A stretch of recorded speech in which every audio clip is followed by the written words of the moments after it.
Retro gaming houses a few of the hardest games ever made, with difficulty spikes so steep that they were deemed unfit for consumption, seen as mistakes that the modern gaming industry had to learn from. Meaning if you compare, let's say, a modern RPG to a retro one, chances are that the modern RPG toned encounter rates, enemy stats, the exploration and the player's limitations, just everything down a notch. Old school RPGs are already brutal, even with a full party, which makes what I'm about to do a bit crazy. I am not only going to try and beat one of these insanely hard RPGs that even famous video game critic Saves36 claims is very difficult and has enemies that are way stronger than you. Even beyond that, I am going to do it solo. One hero, no party, just pain. Today's instrument of torment is Dragon Warrior, a classic from way back in 1984. In this game, thou playeth as a hero tasked with saving the land of Elfgard from the clutches of the evil Dragon Lord. Usually you'd start an adventure like this by recruiting 3 party members, but in this challenge all I can rely on is myself. Therefore, without further prep work, I start the journey to the nearest town. And there's the first encounter. Combat in these sorts of games is usually quite complex, but given the harsh restriction, I'm confined to the hero's sparse moveset. So far, his only ability is the basic slash, meaning for now I can only hope it's enough. Luckily, those early game group enemies are quite weak, giving me a good chance at beating them. And given how encounters in this game work, there's guaranteed to be only one encounter between the starting kingdom and the first town. Welcome to Cantlin, the first location in this game that features merchants that sell weapons and armor. The hero is a jack of all trades character and can use virtually all the equipment, but I don't have much gold right now. For now, since I only have one character to take enemy attacks, I bought the leather armor, but that's all the money I have so far. That means there's nothing left to do except make some more. And what better way to earn gold than to kill monsters for it. The group enemies only give 1 gold though, farming them would take ages. So I made my way up the map to encounter some stronger enemies.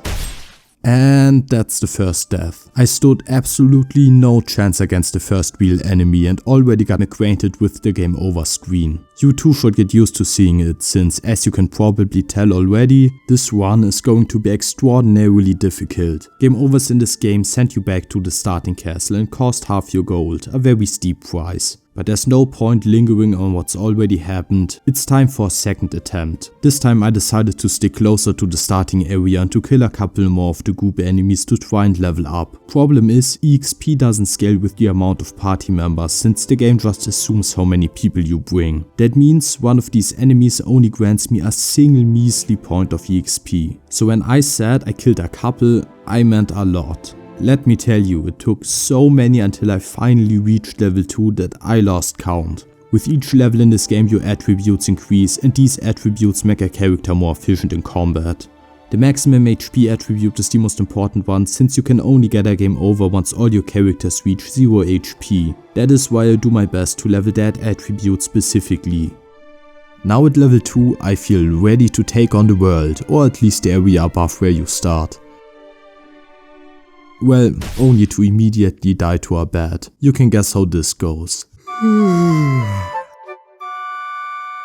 Anyways, a short while later I'm once again feeling confident. I bought the hero a club and he learned 2 spells, heal and hurt. The heal spell restores HP, the hurt spell on the other hand deals damage. And that's all I need to make the journey up the map. Now the same enemies that used to instantly kill me are fairly easy, which means there's little preventing me from reaching the first dungeon, the tomb of the legendary luminary Endrick. All dungeons in this game require torches to navigate, else you have absolutely no vision instead of limited vision.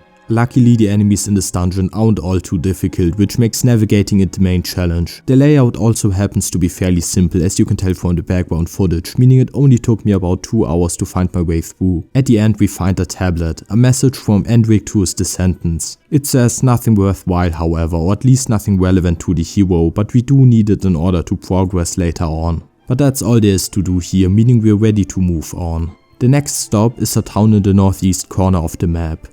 Welcome to Cantlin. This might be the second town in this game, but the first location that sells you real weapons and armor. No more of this bamboo stick BS. But if we want to buy something, once again we need money.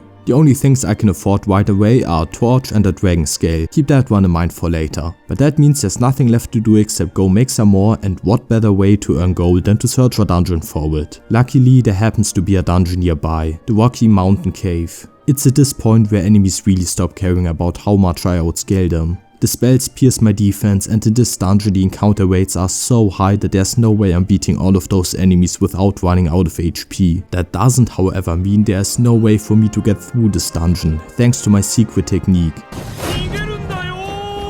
That's right, you can run away from enemies in this game, and while earlier I went out of my way to fight them in order to earn gold and EXP, now I'm avoiding them because I got my eyes set on a much bigger prize. Down here are 5 treasure chests. 2 hold significant amounts of gold. One has a torch which replaces the one we used to start exploring, one has an herb which is a powerful healing item, and one has the fighter ring which sadly doesn't do anything since I don't have a fighter on my team. The gold was the main reason I plundered this cave. It allows me to now buy a better weapon, and with that it's time for the game's first boss. There's another cave just slightly west of here. This one is not only well lit, but it also houses a green dragon. You were actually supposed to fight him a bit earlier than this, but I wouldn't have stood a chance in the 1v1. Even now it does massive damage.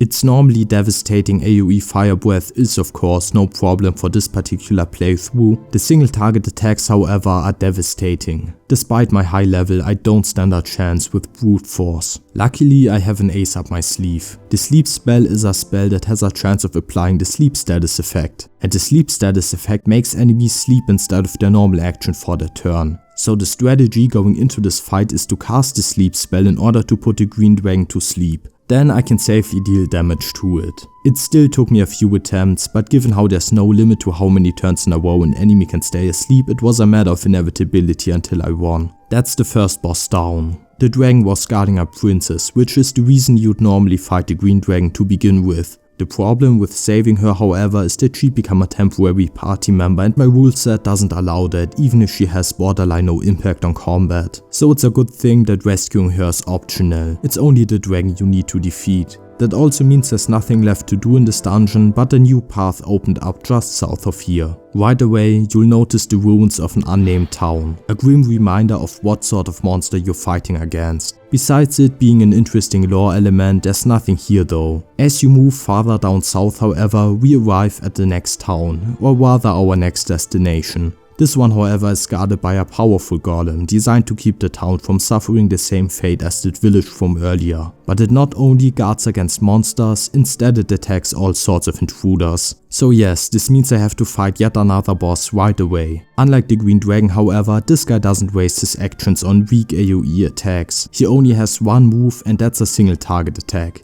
My worst enemy. On my first attempt I tried putting him to sleep, sadly to no avail since he's immune. As it turns out, the restless stone guardian doesn't fall asleep that easily. My second attempt went worse, it killed me in just 2 hits. And then my third attempt, well, it went even worse.